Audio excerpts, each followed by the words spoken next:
Vamos a abrir nuestras Biblias y vamos a seguir el estudio expositivo de la carta de Primera Juan. En este caso el capítulo 2. Y vamos a leer desde el versículo 18 hasta el 21. Primera Juan, capítulo 2, versículos 18 al 21.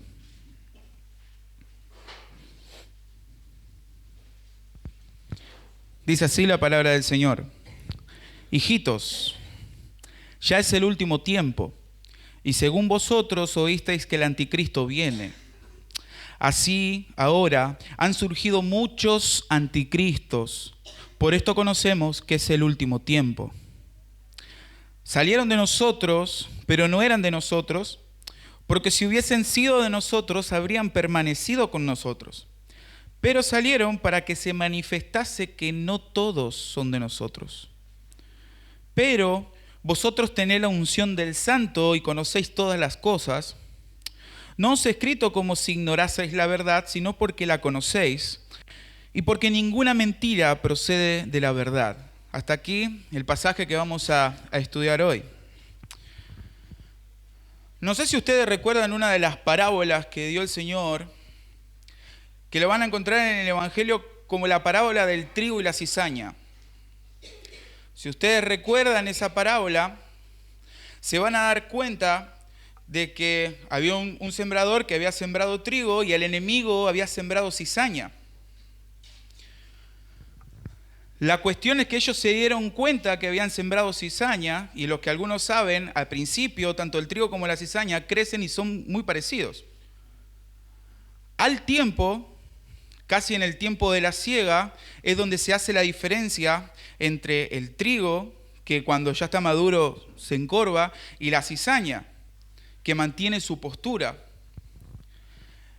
Y Jesús, diciendo esa parábola, dice que hasta el fin, esperemos hasta la cosecha, para poder separar el trigo de la cizaña. Ahora, ustedes me van a decir, ¿qué tiene que ver esta parábola con este pasaje? Lo que pasa en esa parábola, de que tanto la cizaña como el trigo estaban juntos, lamentablemente en las iglesias pasa que hay verdaderos cristianos y también anticristos. Vos decís, wow, anticristo, sí, eso es lo que dice el pasaje. El pasaje se centra en que en las iglesias, y puede haber en este lugar, personas que son verdaderamente cristianas y personas que son anticristos. Y vamos a empezar a ver el pasaje y vamos a entender a lo que me estoy refiriendo. Y vamos a dividirlo en tres partes. El versículo 18, vamos a ver las características principal del fin de los tiempos. Versículo 19, vamos a ver las características de los anticristos. Y versículo 20 y 21, las características de los cristianos. Versículo 18, vamos a ver el primer punto. Noten cómo empieza Juan. Hijitos, ya es el último tiempo. Otra versión dice, hijitos, es la última hora. Lo que está hablando acá es un tiempo comprendido entre la primera venida de Cristo y la segunda venida de Cristo. Es interesante esa frase en el original, porque no tiene el artículo, como acá lo vemos. Notan que el versículo dice, ya es el último tiempo. En el original no está el artículo definido él, sino que los últimos tiempos o último tiempo están viniendo. ¿Cuál es la intención de Juan acá? No hablarnos del tiempo en sí, sino hablarnos de la característica de este tiempo, que son los últimos. Vamos a ver en todas las escrituras muchas veces que se utiliza la última hora, en los postreros tiempos, en los últimos tiempos. Noten, 2 Timoteo capítulo 13, versículo 15, dice, también debes saber esto, que en los postreros días, la misma frase, en los postreros días vendrán tiempos peligrosos, Primera Corintios capítulo 10 versículo 11 dice: y estas cosas les acontecieron como ejemplo y están escritas para amonestarnos a nosotros, a quienes han alcanzado el fin de los siglos. Está hablando a nosotros, en ese caso está hablando a la iglesia de Corinto, pero también a nosotros. Nosotros estamos transitando por los últimos tiempos. Hebreos capítulo 1, versículo 1 y 2, un pasaje muy conocido. Dice: Dios, habiendo hablado muchas veces y de muchas maneras en otros tiempos a los padres por los profetas, en estos postreros días nos ha hablado por el Hijo, a quien constituyó heredero de todo y por quien asimismo hizo el universo. Y ahí comienza a explayar el escritor de Hebreos, ¿sí?, qué es lo que pasó. Es interesante porque desde la venida de Cristo, la Biblia habla que empezamos a transitar los últimos tiempos. Eso nosotros no lo podemos tomar literal porque ya han pasado 2000 años. Pero sí lo tenemos que tomar, como dice Barclay, que es un comentarista bíblico, dice: todas las horas que vivimos son las últimas horas. Todas las horas que vivimos son las últimas horas. Si bien sabemos que hace 2000 años el Señor Jesucristo vino, nosotros no sabemos cuándo Cristo va a volver de nuevo, pero sí estamos seguros de algo, de que va a venir. Estamos seguros porque la palabra de Dios lo dice, porque Él mismo lo dijo, porque los ángeles lo dijeron, que así como lo habéis visto ir al cielo, así vendrá. Él va a venir, pero no sabemos cuándo. Puede ser ahora, puede ser dentro de una hora, puede ser dentro de una semana, puede ser dentro de un mes. No lo sabemos. Pero sí sabemos por la palabra de Dios que estamos transitando por los últimos tiempos, y es ahí donde se quiere centrar Juan. Dice el versículo: hijitos, ya es el último tiempo. ¿Y cómo sabemos que es el último tiempo? Sigue diciendo: y según vosotros oísteis que el anticristo viene. ¿Notan eso? Dice: y según vosotros oísteis que el anticristo viene. Así ahora han surgido muchos anticristos. La principal característica de los últimos tiempos es el surgimiento de anticristos que prepara el escenario para el anticristo. Presten atención a eso. La centralidad del versículo 18 no es hablar de quién es el anticristo o qué va a ser el anticristo, sino de decirles a los lectores que se preparen porque ya hay anticristos. Nota el énfasis que hace el versículo 18. Y según vosotros oísteis que el anticristo viene, el anticristo, así ahora han surgido muchos anticristos. Y ahí nosotros nos podemos frenar y hablar con respecto a muchos historiadores que han dicho: bueno, hubo y surgieron muchos anticristos, y podemos hablar de Hitler. Muchos lo conocen, muchos le dijeron el anticristo, Mussolini, Stalin, personas que han hecho mal, han matado millones de personas, han tenido mucho poder. Pero es interesante lo que vamos a ver con respecto al anticristo. Ahora, el versículo dice que ellos ya habían oído sobre el anticristo. Los lectores de esta carta sabían de qué estaban hablando, ya que en Zacarías capítulo 11, versículos 16 y 17, se profetiza que se va a levantar un pastor perverso, un pastor que no les va a importarle el rebaño, sino que va a querer tener ganancias deshonestas. Si vamos al Nuevo Testamento, Pablo en 2 Tesalonicenses capítulo 2, versículos 3 y 4, dice: nadie os engañe en ninguna manera, porque no vendrá sin que antes venga la apostasía. Después vamos a ver eso. Y se manifieste noten esto, y se manifieste el hombre de pecado, el hijo de perdición, el cual se opone y se levanta contra todo lo que se llama Dios o es objeto de culto, tanto que se sienta en el templo de Dios como Dios, haciéndose pasar por Dios.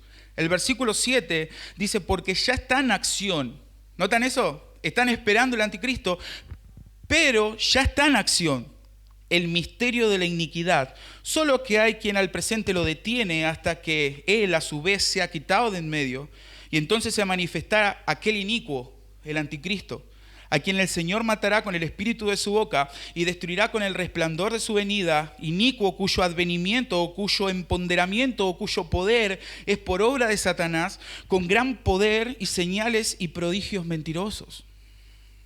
Notan que Pablo ya decía, el anticristo viene, el hombre de pecado, el hombre inicuo que se va a levantar en contra de Dios, pero sus artimañas ya están en el mundo. Ese espíritu del anticristo ya está obrando en el mundo y es lo que va a preparar el camino para el anticristo. Ahora, ¿qué significa anticristo? Nosotros si vemos anticristo son dos palabras, siguen una. Anti puede ser en contra, y es lo que comúnmente pensamos nosotros, en contra de Cristo, pero también significa en lugar de Cristo.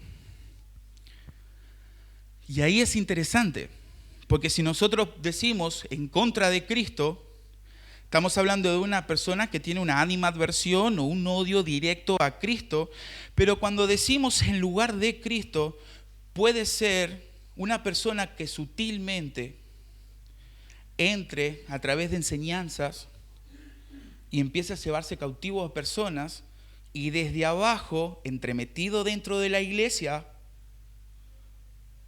se haga pasar por Cristo. Y eso es lo que nosotros vamos a ver en este pasaje. Las dos cosas están en juego. El anticristo en contra de Cristo y en lugar de Cristo. Hay un odio a Cristo, pero también, como vamos a ver después en los versículos 19 específicamente, son personas que salen desde dentro de la iglesia. Son personas que salen de la iglesia, estos anticristos. Juan no está preocupado para que sus lectores conozcan quién es ese anticristo y cuándo se va a manifestar, sino que utiliza ese término, y noten que solamente Juan utiliza la palabra anticristo, no lo van a encontrar en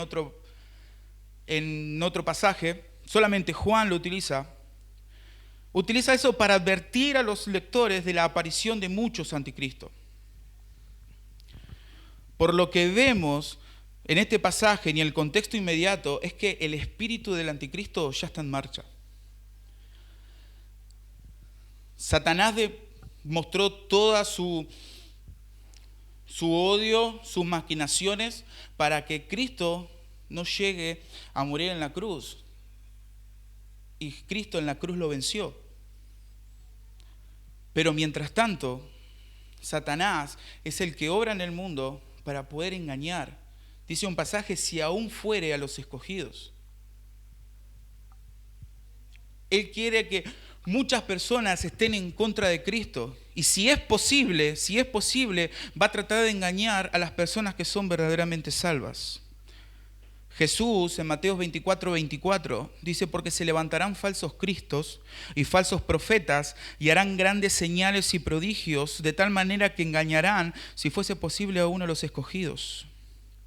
Según el versículo 22 y 23 del capítulo 2 de 1 Juan, dice, ¿quién es el mentiroso sino el que niega que Jesús es el Cristo? Este es el anticristo, el que niega al Padre y al Hijo. Todo aquel que niega al Hijo tampoco tiene al Padre.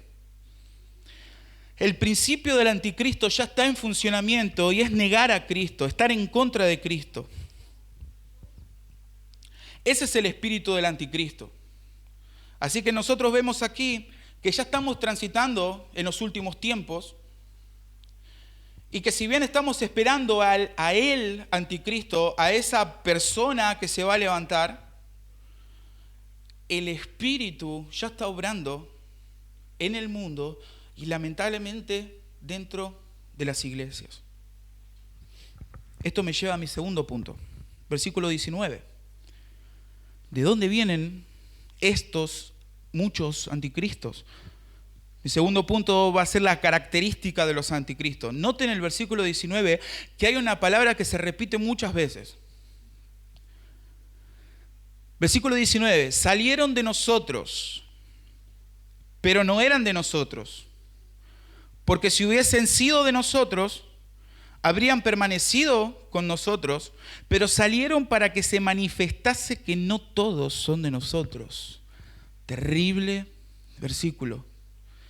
Gran verdad. En estos versículos presentan dos características claras de los anticristos. La primera que se ve es en la primera frase que encontramos en el versículo 19. ¿Cómo empieza el versículo 19? Salieron de nosotros. No sé si se dieron cuenta, pero la palabra que más se repite ahí es nosotros. 4 veces en el original de nosotros y una sola vez con nosotros.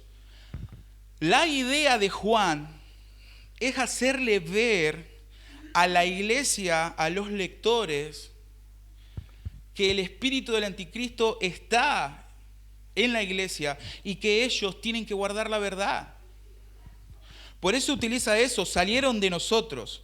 Dice la frase, salieron de nosotros, pero no eran de nosotros. La primera característica del espíritu del anticristo dentro de la iglesia es la apostasía. Es la apostasía. ¿Qué significa apostasía? Significa desertar. El versículo dice, salieron de nosotros. Estos anticristos estaban dentro de la iglesia y eso es terrible. Porque nosotros siempre cuando decimos anticristo automáticamente pensamos a alguien que está en contra de Cristo y de la iglesia. Y lo que Juan está diciendo en este pasaje, que estos anticristos, estas personas movidos por el espíritu del anticristo, salen desde las mismas iglesias. Como bien dijo un comentarista, que en el principio del cristianismo, Satanás optó por la estrategia de llevarlos a la cárcel, martirizarlos, pero se dio cuenta que con eso el evangelio, ¿qué pasaba? El evangelio crecía. Y lo que más resultado le dio a Satanás no es correr a los cristianos, sino meterse en las iglesias a través de falsas doctrinas.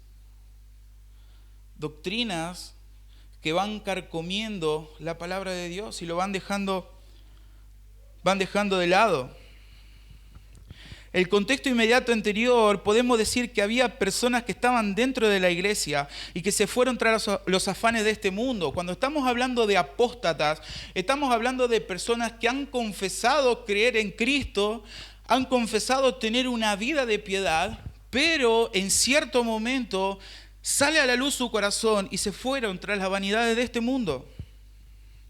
De ahí que este versículo que nosotros estamos leyendo tiene una conexión directa con el versículo 15, 16 y 17 que lo estudiaron el sábado pasado, que dice, no améis al mundo ni las cosas que están en el mundo. Si alguno ama al mundo, el amor del Padre no está en él. Porque todo lo que hay en el mundo, los deseos de la carne, los deseos de los ojos y la vanagloria de la vida no provienen del Padre, sino del mundo. Es interesante que después de hablar de eso empieza a hablar del anticristo y lo que dice es, salieron de nosotros.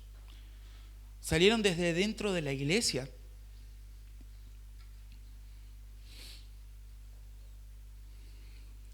Son personas que amaron al mundo y las cosas que están en el mundo, dejando a Cristo de lado. Un claro ejemplo de eso está en 2 Timoteo capítulo 4, versículo 9 al 10. Pablo ya en lo último, a punto de morir, escribiéndole a Timoteo, dice, Timoteo, procura venir pronto a verme. Y noten el versículo 10, porque Demas me ha desamparado amando este mundo. Se ha ido a Tesalónica. ¿Notan cómo Pablo lo escribe?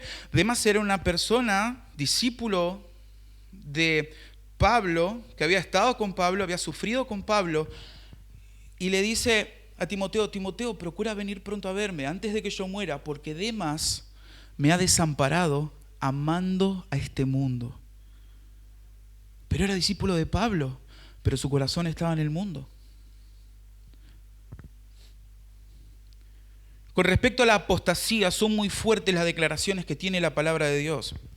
Hebreos 6, capítulo 4, versículo 6 dice, porque es imposible que lo que una vez fueron iluminados y gustaron del don celestial y fueron hechos partícipes del Espíritu Santo y asimismo gustaron de las buenas palabras de Dios y los poderes del siglo venidero y recayeron, sean otra vez renovados para arrepentimiento, crucificando de nuevo para sí mismo al Hijo de Dios y exponiéndoles a vituperio. Capítulo 10 de Hebreos, versículos 26 y 27 dice, porque si pecaremos voluntariamente después de haber recibido el conocimiento de la verdad, conocimiento cognitivo, que sabía la palabra de Dios, ya no quedan más sacrificios por los pecados, sino una horrenda expectación de juicio y de hervor de fuego que ha de devorar a los adversarios. La apostasía es un grave pecado, porque según estos versículos son personas que han sido iluminados. Queridos hermanos, en todas las iglesias, y puede que acá también, hay personas que sábado tras sábado tras sábado escuchan el Evangelio, el Espíritu Santo a través de los predicadores hablan, y ellos conociendo la palabra de Dios, hay muchos que conocen la Biblia de cabeza, conocen la Biblia, pero rechazan a Cristo. Hay muchas personas desde dentro de la iglesia que parecen ser salvos por un mero conocimiento o una vida religiosa, pero realmente lo han rechazado a Cristo en sus corazones. Eso tarde o temprano sale a la luz.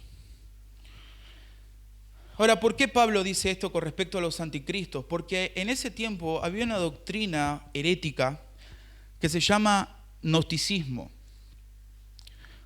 El gnosticismo abiertamente era algo que se oponía a Cristo. Nosotros sabemos que Cristo es 100% Dios y ha venido en carne, 100% Dios y 100% hombre. El gnosticismo no entendía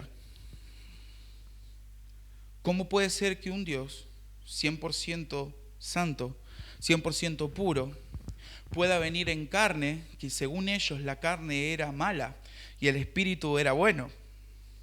Por eso ellos decían que Cristo es imposible que haya venido en carne. Y uno de los pilares del cristianismo es que la encarnación de Cristo, que ese Dios 100% justo, 100% santo, se hizo carne y habitó entre nosotros, como dice Juan en capítulo 1. Entonces ellos, al no creer eso, y Gonza dijo un versículo, para ellos era locura eso. ¿Cómo Dios en carne, morir en la cruz, como el peor de los pecadores? No, es imposible. Nosotros lo que necesitamos para poder ser salvos es un conocimiento más elevado de lo que tienen el resto. Ellos utilizaban eso, necesitaban un poder espiritual que pueda elevar su conocimiento cognitivo, siéndose mayor que todos. Entonces era la única forma de poder ser salvo, a través de elevar el espíritu, a través de la sabiduría. Y muchas personas se habían ido tras esos pensamientos y habían desertado del cristianismo. Es interesante porque no solamente pasó en ese tiempo, sino que hoy está pasando. Hay muchos cristianos que nosotros lo vemos, los disfrutamos y parece que son buenos cristianos, que aman al Señor y de la noche a la mañana no quieren saber nada con el cristianismo, no quieren saber nada con la Biblia, no quieren saber nada con Cristo y se van al mundo y vos los ves y están felices en el mundo. Eso es el espíritu del anticristo.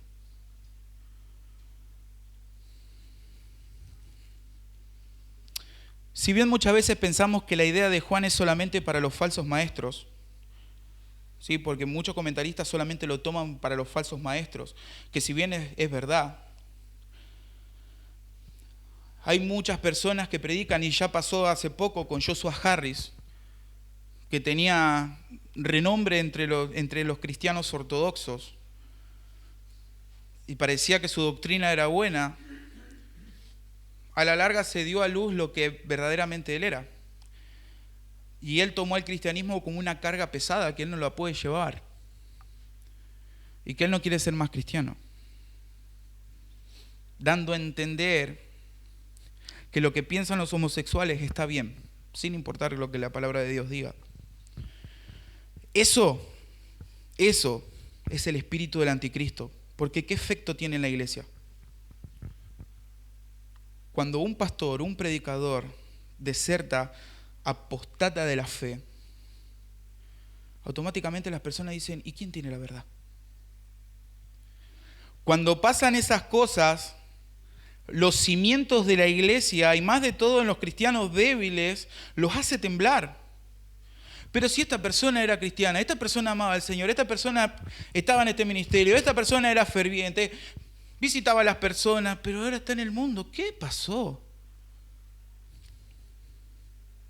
Tristemente, esto pasa con personas que asisten a la iglesia regularmente, parecen buenos cristianos, sin embargo, luego de un tiempo vuelven a la antigua vida.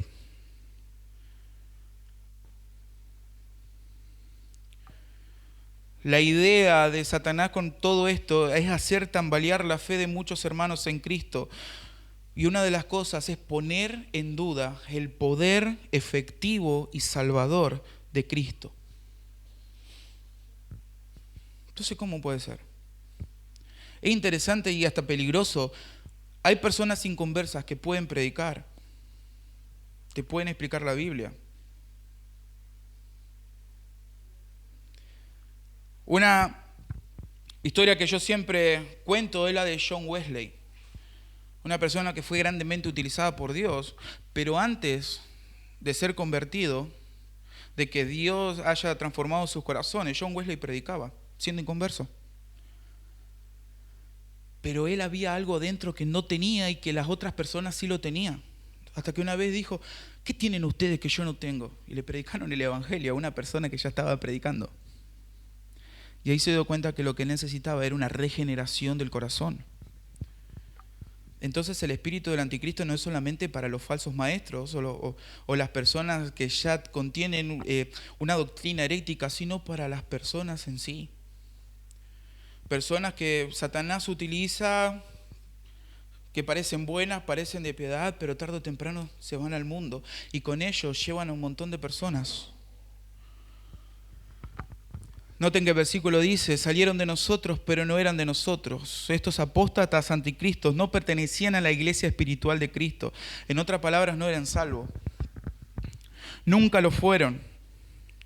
Esto se deja ver por lo que Juan sigue diciendo. Noten lo que dice, y ahí vemos la segunda característica de los anticristos. Dice, salieron de nosotros, pero no eran de nosotros, porque si hubiesen sido de nosotros, habrían permanecido con nosotros.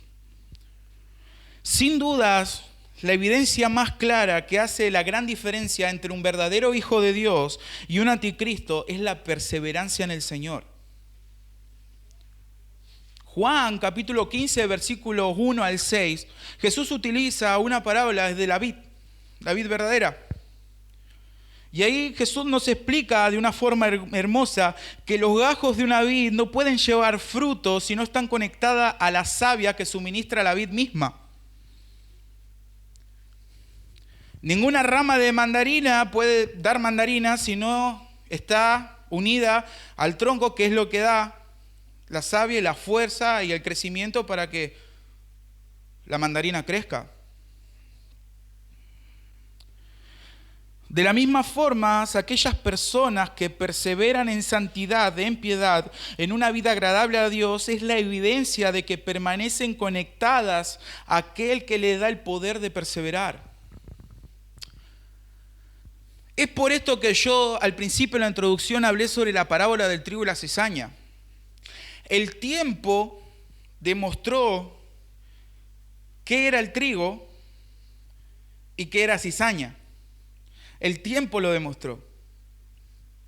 Asimismo pasa en las iglesias. El tiempo demuestra quién es el que persevera en santidad, quién es el que persevera en piedad, quién es el que persevera en el conocimiento de Dios. Esas son evidencias de que Cristo está en esa persona y la sostiene. La perseverancia de los santos es una de las doctrinas más hermosas de las Escrituras. comentarista F. Bruce dice: la perseverancia de los santos es una doctrina bíblica, pero no es una doctrina diseñada para hacer que el indiferente caiga en una falsa seguridad. No es que ya soy salvo, entonces voy a ser salvo siempre, entonces yo voy a vivir una vida que yo quiero, total, soy salvo. Significa que la perseverancia es una señal esencial de la santidad. Una persona que vive en crecimiento, que ama al Señor, que vive en santidad, que procura piedad, es una persona que está demostrando que esas cosas que hace son frutos de que está conectado a la vid verdadera, que es Cristo. La perseverancia de los santos es hermosa porque no depende de nosotros, depende de Cristo. Jesús dijo: sin mí nada podéis hacer. Juan capítulo 6, versículos 37 al 39, Jesús dice: todo lo que el Padre vendrá a mí, y el que a mí viene no le echo fuera, porque he descendido del cielo, no para hacer mi voluntad, sino la voluntad del que me envió. Y esta es la voluntad del Padre, el que me envió, que de todo lo que me diere no pierda yo nada, sino que lo resucite en el día postrero. ¡Qué gran promesa! Juan capítulo 10, versículo 27, dice: mis ovejas oyen mi voz, y yo las conozco y me siguen. Y noten esto: y yo les doy vida eterna, y no perecerán jamás, ni nadie las arrebatará de mi mano. Mi Padre que me las dio es mayor que todos, y nadie las puede sacar de la mano de mi Padre. ¿Notan por qué yo digo que la perseverancia de los santos, esa doctrina bíblica, depende pura y exclusivamente de Dios, pero tiene efectos y frutos a través de nuestras acciones? Cuando nosotros amamos a Dios, tenemos comunión con Dios, todos los días anhelamos servir al Señor, anhelamos agradar, glorificar a Dios a través de nuestras vidas, de nuestras acciones, de nuestras reacciones, de nuestros pensamientos. Esos son frutos legítimos de que Cristo está obrando en nosotros y nos guarda. Y nos guarda. Hay un ejemplo claro en la Biblia sobre dos personas que pecaron y una fue guardada por Dios. Con esto quiero ilustrar más o menos lo que estoy hablando de la apostasía del anticristo y de la perseverancia de los santos. El gran ejemplo de apostasía es Judas. Judas fue uno de los 12. Estuvo con Cristo, escuchó las enseñanzas de Cristo. Dios, Jesús, empoderó a Judas para que haga milagros. Pero Judas traicionó a Cristo y se ahorcó.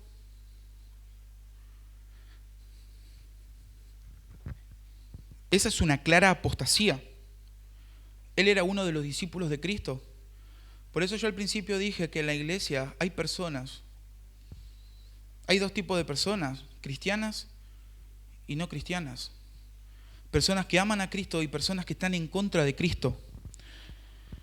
Interesante, Juan capítulo 17, versículo 12, es terrible ese pasaje. Juan 17, 12 dice: cuando estaba con ellos en el mundo, Jesús orándole al Padre, cuando estaba con ellos en el mundo, yo los guardaba en tu nombre. A los que me diste yo los guardé y ninguno de ellos se perdió.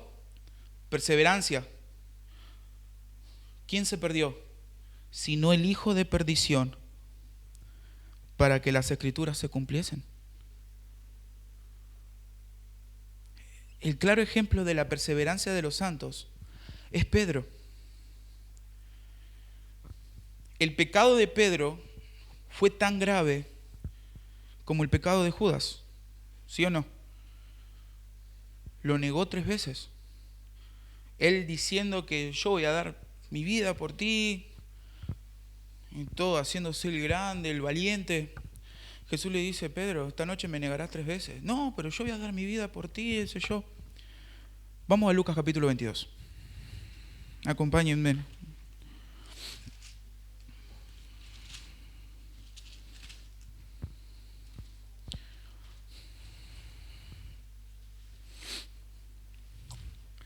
Lucas capítulo 22, versículos 31 y 32.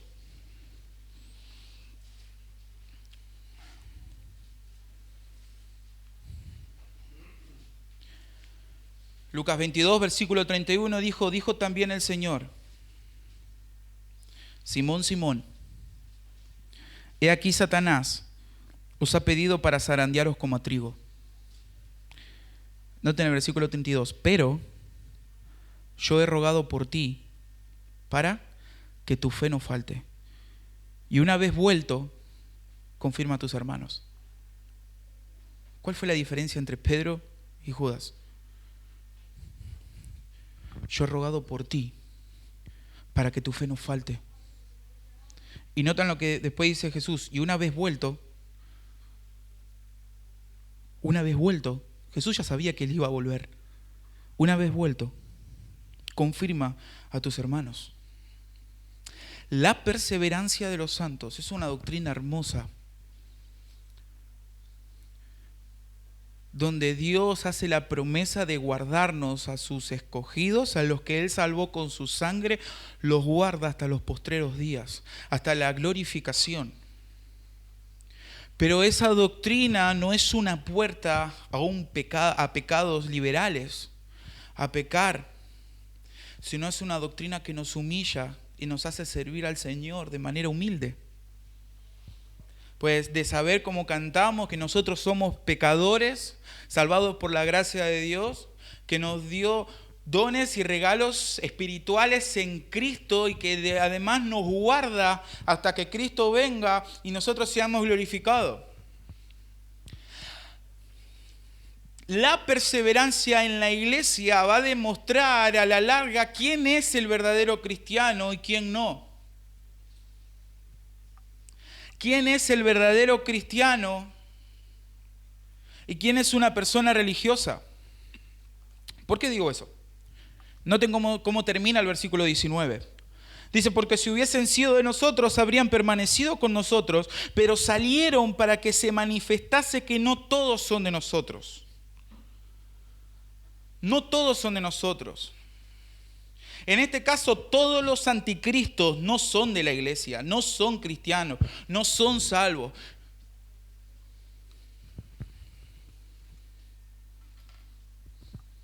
Es interesante porque si nosotros terminamos ahí, nosotros podemos decir, ¿por qué el Señor deja pasar estas cosas? ¿Por qué el Señor no hace que la iglesia todos sean salvos? Y qué lindo que sería, ¿no? Que todos seamos salvos, que todos glorifiquemos al Señor, que todos sirvamos al Señor. ¿Por qué permite que personas inconversas, amadores del mundo, se filtren en la iglesia y permanezcan por un tiempo y luego traicionen lo que profesaron, ocasionando así problemas, divisiones, estragos? El versículo dice, salieron de nosotros para que se manifestase con el propósito de demostrar que no todos son de nosotros. El Señor permite que personas entren a la iglesia con ese empoderados por el poder del anticristo, personas que muestran que son cristianas, pero en realidad no lo son, que rechazan a Cristo, con el fin de demostrar que no todos los que van a la iglesia son de Cristo. Ser miembro de una iglesia no te hace salvo. Tener un conocimiento bíblico de la Biblia no te hace salvo. Asistir a una iglesia no te hace salvo. Participar en un ministerio no te hace salvo. La salvación proviene de un arrepentimiento y fe genuina, puesta en Cristo, y se muestra a través de una vida que procura agradar a aquel que lo salvó, viviendo de una forma piadosa. No nos dejemos engañar. Venir a la iglesia no nos hace salvos. Estar en un ministerio no nos hace salvos. La salvación proviene del Señor y es a través de un arrepentimiento y una fe genuina puesta en Cristo. ¿Y cómo sabemos nosotros si realmente tenemos esa fe y ese verdadero arrepentimiento? Porque nuestras acciones lo demuestran. Porque amamos al Señor, porque servimos al Señor, porque queremos agradar al Señor. Y eso es lo que los anticristos no hacen. Están por un tiempo en la iglesia, después se van. Después se van porque, en el contexto inmediato, como vimos antes en el versículo 15 y 16, aman al mundo. Aman al mundo, aman al príncipe de la potestad del aire. Como dice una historia, ¿el cerdo a dónde le gusta estar? En el chiquero. Vos lo podés tener una semana, 2 semanas en tu casa, todo limpito, viste que algunos le ponen moñito y lo tienen como una mascota. Pero cuantito abriste la puerta y vio un poco de barro, ¿qué hace? Se va ahí. ¿Por qué? Porque le gusta. Y hay personas dentro de la iglesia, y esto Juan lo hace con el propósito, según el capítulo 5, versículo 13, para que las personas sepan si son del Señor o no. Estas cosas Juan las está escribiendo para que las personas vean que son salvas. ¿Por qué? ¿Cómo sabes que son salvos? Porque perseveran en Cristo. Están perseverando.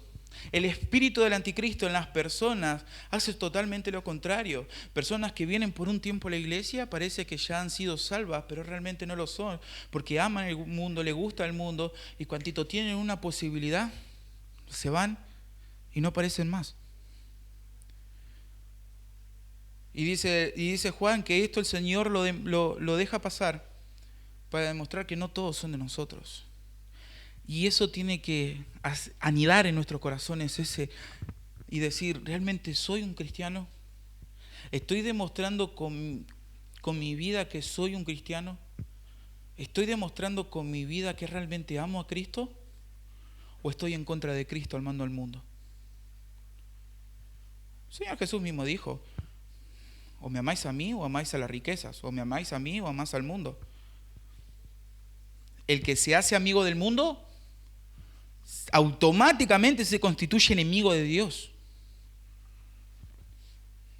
Notan que Juan no está hablando del anticristo, está hablando que el espíritu del anticristo está. Personas que profesan ser cristianas, pero en realidad rechazan a Cristo, y eso el tiempo lo demuestra.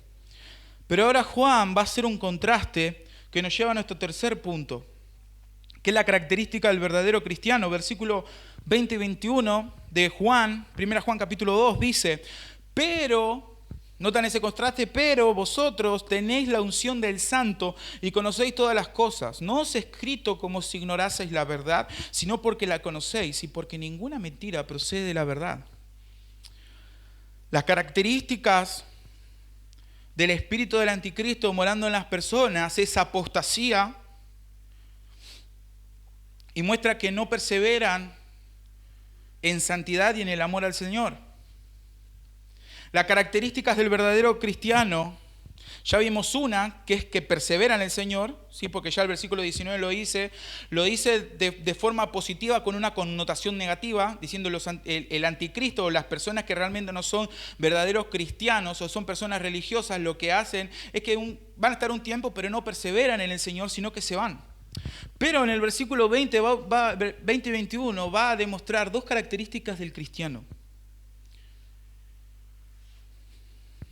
Una es la morada del Espíritu Santo en nuestra vida. Y dos, la verdad. El versículo 20 dice, pero vosotros tenéis la unción del Santo. Esta unción, que en el griego es krisma, literalmente significa ungimiento o aceite. Según el contexto, según este texto, se refiere de modo figurado al Espíritu Santo. En 1 Corintios, capítulo 1, versículos 21 y 22.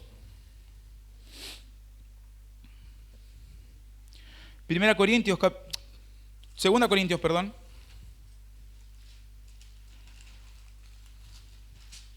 2 Corintios capítulo 1, versículos 21 y 22, dice, y el que nos confirma con vosotros en Cristo y el que nos ungió es Dios, el cual también nos ha sellado, noten eso, y nos ha dado las arras del Espíritu en nuestros corazones. ¿Qué es lo que Cristo nos da cuando fue al cielo? Al Consolador, el Espíritu Santo. El original en 1 Juan, lo que está diciendo, el ungimiento que nos da proviene desde Cristo. La comunión que tiene el cristiano proviene desde Cristo a través del Espíritu Santo.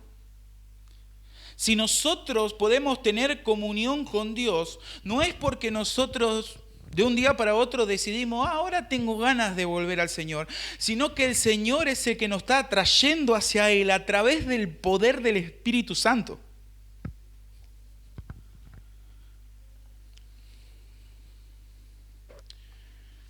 Como dije, este texto se refiere de modo figurado al Espíritu Santo, quien ha venido a morar en los creyentes a instancia de Jesucristo. Como dijo Jesús, yo me voy, pero dejaré el Consolador, y Él hablará acerca de mí. Ahora, el Espíritu Santo tiene un trabajo arduo en nosotros, y muchas veces nos olvidamos del Espíritu Santo, o a veces lo malentendemos. Los pentecostales lo entienden de una forma herética, cuando lo ven que gritan cualquier cosa, que supuestamente hablan en lenguas y se tiran al piso, cuando la palabra de Dios dice totalmente lo contrario. El principal trabajo del Espíritu Santo no es solamente mostrarnos a nosotros el pecado, mostrarnos y mostrarnos que estamos errando, sino que mostrarnos a través de la palabra de Dios a Cristo. Jesús dice, Él tomará de lo mío y os lo hará saber. El Espíritu Santo revela a través de la Biblia lo que necesitamos saber. Las cosas espirituales se pueden discernir de forma espiritual. ¿El mundo puede entender la Biblia? En cierta forma sí. En cierta forma sí. Pueden saber la historia de Noé, pueden saber la historia de Moisés, pueden saber la historia de Jesús, pueden saber de qué se trata la Biblia, pero nunca van a poder anidar a eso en los corazones, porque para que se anida el corazón necesita del poder del Espíritu Santo obrando. El Espíritu Santo es que discierne el corazón, el Espíritu Santo es el que quita la venda de los ojos, el Espíritu Santo es que ilumina a través de la palabra de Dios la verdad de la palabra de Dios. El Espíritu Santo es el que nos guía a Cristo. El Espíritu Santo es la garantía que nosotros tenemos para llegar a Cristo. Efesios capítulo 1, versículo 18. El Espíritu Santo, dice, es la jarra de nuestra herencia hasta la redención de la posesión adquirida. El Espíritu Santo es la persona que cuando nosotros oramos modifica de tal forma la oración para que pueda llegar ante el Padre de forma correcta. Porque nosotros ni orar sabemos. Ni orar sabemos. Y el Espíritu Santo está obrando ahí para que nuestras oraciones lleguen de una forma correcta ante el Padre. Ese es el trabajo del Espíritu Santo. Por eso muchos escritores dicen que el Espíritu Santo es la tercera persona de la Trinidad olvidada. Todos adoramos al Padre, todos adoramos a Cristo y nos olvidamos del Espíritu Santo. Y Él, el Espíritu Santo, es el que clama dentro de nosotros y nos dice que nosotros somos hijos de Dios. Dice que el Espíritu que nosotros tenemos clama a Dios como Abba Padre, como papá querido. Y eso es el que nosotros nos da confianza a poder entrar ante su presencia y poder hablar ante ese Dios eterno, poderoso, grande, sublime y decirle papá. Es a través del Espíritu Santo. 1 Corintios capítulo 2, versículo 10.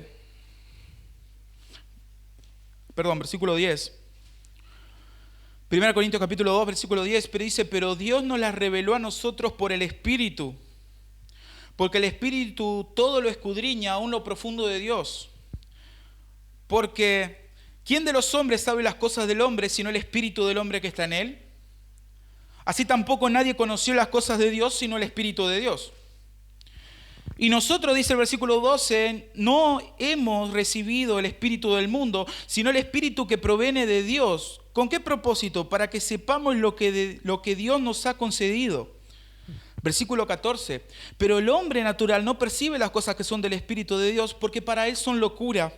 Y no las puede entender porque se han de discernir espiritualmente. Eso es lo que estábamos hablando antes. En cambio, lo espiritual juzga todas las cosas, pero él no es juzgado de nadie. Versículo 16, porque ¿quién conoció la mente del Señor? ¿Quién lo instruirá? Mas nosotros tenemos la mente de Cristo. ¿Por qué podemos comprender y entender la verdad de las Escrituras? Por el Espíritu Santo. ¿Quién conoció las cosas de Dios? Solamente el Espíritu de Dios. Y por la gracia de Dios, nosotros tenemos de su Espíritu para poder entender su palabra.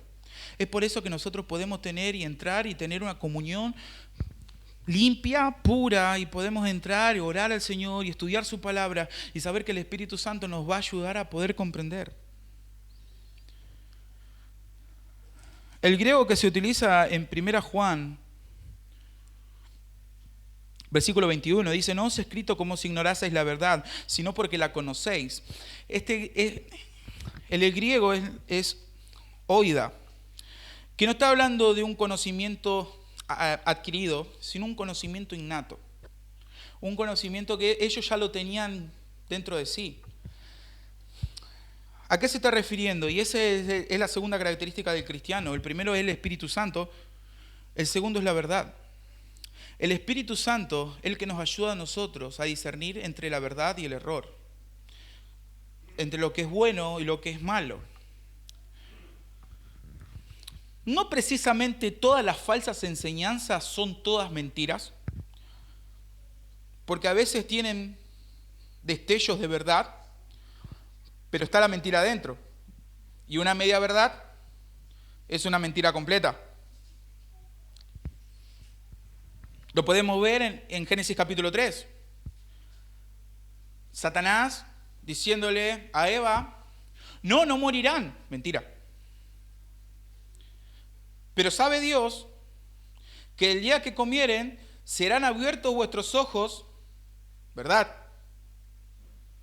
Y seréis como Dios. Mentira. Sabiendo el bien y el mal, ¿verdad? ¿O no? Después, ¿qué pasó? ¿Cómo sigue después? Eva toma del fruto, se lo da al esposo y dice: y fueron abiertos sus ojos y se dieron cuenta que estaban desnudos. ¿Y qué es lo que Dios dice cuando los expulsa del Edén? Ahora es como uno de nosotros, sabiendo el bien y el mal. Mentira, ¿verdad? Mentira, ¿verdad? Pero ¿cuál era el propósito? De ponerlos en contra de Dios. Y eso es lo que muchas personas meten en las iglesias. Por eso el verdadero creyente tiene el Espíritu Santo y la verdad para contrarrestar eso, para contrarrestar las falsas enseñanzas. Notan que el versículo 21 dice: no os he escrito como si ignoraseis la verdad. Dicen: yo estas cosas no las escribo porque ustedes no la conocen, sino porque la conocéis y porque ninguna mentira procede de la verdad. ¿Sí? Eso es lo que se le denomina una declaración axiomática, es una declaración que no hace falta ni explicarla. De la verdad no puede salir mentira. Si es toda verdad, no hay mentira. Si en una verdad hay un poco de mentira, entonces es una mentira completa. No es toda la verdad.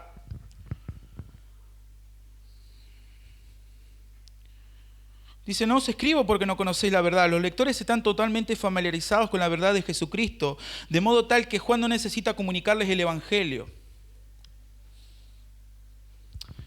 Ellos tienen la capacidad, y los cristianos tienen la capacidad de usar la verdad cuando se oponen a los maestros gnósticos que niegan en ese momento que Jesús es el Cristo. Ahora la pregunta es: ¿esta epístola solamente es para combatir el gnosticismo? No. Él las escribe por las razones que menciona a continuación, sino que os escribo porque le conocéis y porque ninguna mentira viene de la verdad. Los lectores conocen la verdad y pueden detectar la mentira exponiéndola a la luz de la verdad. La verdad y la luz son lo opuesto a las mentiras y las tinieblas. Bruce, el comentarista, terminando, observa que unos 20 años después de que Juan escribiera esta epístola, el discípulo de Juan, Policarpo, algunos lo conocerán, que por ese entonces era obispo de la iglesia de Esmirna, envió una carta a los cristianos de Filipos y dijo esto. Esto es lo que dijo Policarpo: porque todo aquel que no confiesa que Jesucristo ha venido en la carne es un anticristo. Y todo aquel que no confiesa el testimonio de la cruz es del demonio. Y cualquiera que pervierte el oráculo del Señor para sus propios apetitos y diga que no hay resurrección ni juicio, este hombre es el primogénito de Satanás. Duro. El creyente ungido con el Espíritu Santo puede discernir la verdad del error, se opone a las herejías y rechaza los ataques de Satanás. ¿A través de qué? A través de la espada del Espíritu, que es la palabra de Dios. Esta es la única arma de ataque que nosotros tenemos. Es la única arma de ataque, es a través de la palabra de Dios. Si no se encuentra en la Biblia, por más lindo que sea, es antibíblico. En Gálatas capítulo 1 dice, si alguno viene y predica otro evangelio, es maldito. Porque el único evangelio es el que tiene a Cristo centrado. El centro es Cristo, su crucifixión, su amor, su entrega, su resurrección. La Biblia aborda a Cristo. Y hoy vamos a ver un montón de religiones que dicen que Jesucristo no es Dios. Y vamos a ver otras que desvían la mirada de Cristo y lo ponen en el hombre. No, realmente nosotros somos importantes. Por eso Cristo vino a salvarnos. Bueno, esas son doctrinas heréticas. Por lo que hacen es centrarse en el hombre y descuidar a Cristo, como si Cristo necesitara de nosotros para seguir subsistiendo, cuando en realidad nosotros lo necesitamos a Él. Por eso, terminando, nos dimos cuenta que este pasaje no está hablando del anticristo, ni tampoco le está hablando de los falsos profetas, sino está hablando cada uno de nosotros. La primera pregunta obvia que nos viene en este pasaje es, ¿realmente soy cristiano? ¿Realmente estoy demostrando que soy cristiano? ¿O digo que soy cristiano porque mucho tiempo fui a la iglesia? ¿Cómo me doy cuenta? ¿Estoy pasando tiempo con el Señor? ¿Estoy amando a las personas? ¿Estoy predicando el evangelio? ¿Estoy luchando contra los pecados? ¿Estoy tratando de vivir una vida en santidad? ¿El pecado me duele? ¿Odio el pecado? Si amo el pecado y practico el pecado, mira tu corazón. Porque probablemente conozcas del evangelio, pero no lo estés asimilando. La segunda pregunta que se nos viene con respecto a esto, ¿cuánto estamos estudiando? ¿Y cuánto dependemos del Espíritu Santo? ¿Y cuánto dependemos de la palabra de Dios para poder hacer frente a las doctrinas heréticas o doctrinas de demonios? Un ejemplo práctico, la iglesia de Berea. ¿Lo escuchaba Pablo? Terrible pasaje, terrible mensaje. Todo el día estarías escuchando a Pablo. Ellos llegaban a su casa, agarraban la Biblia para ver si las cosas que decía Pablo eran ciertas. Y hoy a eso se lo llama fariseísmo o criticones. Sin embargo, en la Biblia lo llaman nobles. Personas que veían si lo que estaban enseñando era legítimo a través de la palabra de Dios. Que el Señor nos guarde. Que el Señor nos guarde de eso. Como dice Pablo, nosotros tenemos que poner nuestro cuerpo en servidumbre. Nosotros tenemos que golpear nuestro cuerpo, disciplinar nuestro cuerpo, no sea cosa que terminemos siendo eliminados.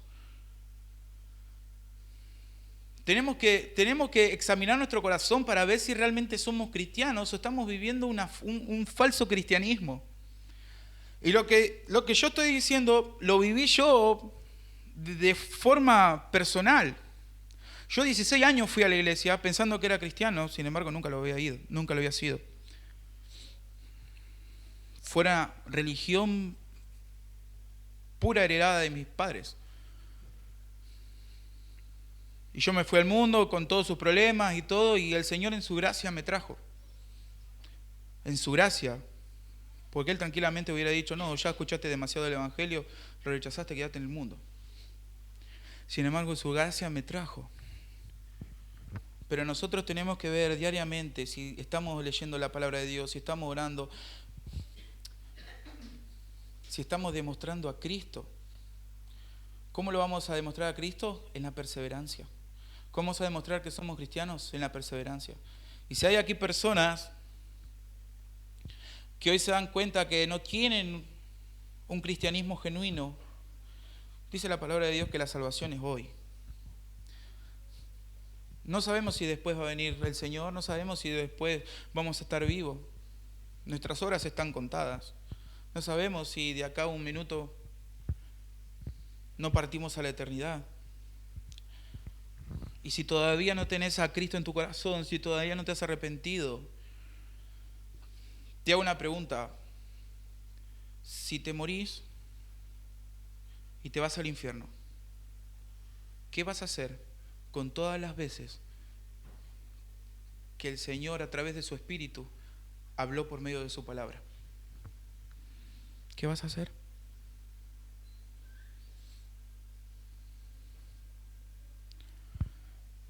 Necesitan arrepentirse y creer en el Evangelio. Si amás al mundo, deja al mundo, porque si estás amando al mundo, te constituís enemigo de Dios. Si amás al mundo, si amás tu pecado, si amás las adicciones, si amás el alcohol, si amás las drogas, si amás el hecho de pura y exclusivamente estar con tu familia, no tener ninguna responsabilidad en la iglesia, si vos amás a tus familiares porque no, si yo soy cristiano, mi familia no me habla más, si vos amás esas cosas, automáticamente te constituís enemigo de Dios. Si amás a padre o madre más que a mí, no eres digno de mí, dice Cristo. El amor del Señor ante todo. Cristo merece que nosotros lo amemos con todo nuestro corazón, con toda nuestra alma y con toda nuestra mente, con todas nuestras fuerzas. Ven al Señor en arrepentimiento y fe. Y a los demás, a los cristianos, estemos preparados. Estemos preparados porque estamos viviendo los últimos tiempos. Y Satanás obra de una forma sutil. Oremos para que nuestro corazón se mantenga firme en el Señor.